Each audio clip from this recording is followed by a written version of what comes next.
Heidi Craig, the long-awaited coronavirus vaccine was initially billed as the weapon that would ultimately defeat the pandemic, and while that is still the expectation, with only some 88,000 people vaccinated, the rollout has been less than smooth, especially for certain healthcare workers trying to access the vaccine. We're being told that the institutions distributing the vaccines needed to invite you to be vaccinated. Dr. Shari Zainuk, a private practice pediatrician who is not affiliated with a hospital, recently started an online petition demanding expanded access for her fellow Class 1A healthcare workers who happen to work in private practice. They were told that they too would have no means of getting vaccinated in this initial rollout, which is concerning because they take risks. We've had many physicians and staff workers within my greater organization who've become sick from COVID-19 despite our best efforts over the last month. Help is on the way in the form of an ambitious plan announced on New Year's Eve by New York City Mayor Bill de Blasio. We will vaccinate 1 million New Yorkers. A plan to go from the current 88,000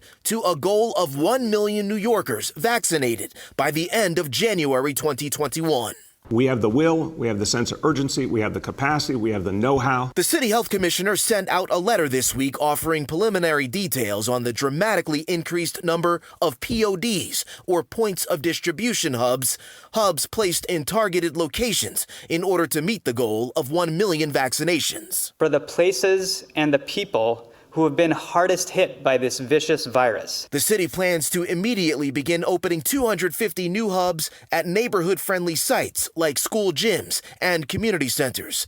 Each hub will be able to administer upwards of 45,000 vaccine doses per week. Dr. Zainuk is cautiously optimistic about the vaccine distribution expansion plan, which is scheduled to begin Monday. So what I'm hearing from you is that it's not just about expanding vaccine access, but also monitoring that access.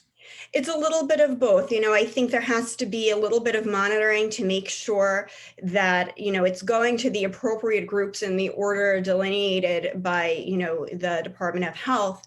But it's also important to make sure that it really is accessible to the people within those categories. So on this last day of 2020, there is a plan in place, but not many details on the expanded vaccination hubs or registration information for private practice healthcare workers like Dr. Zainuk.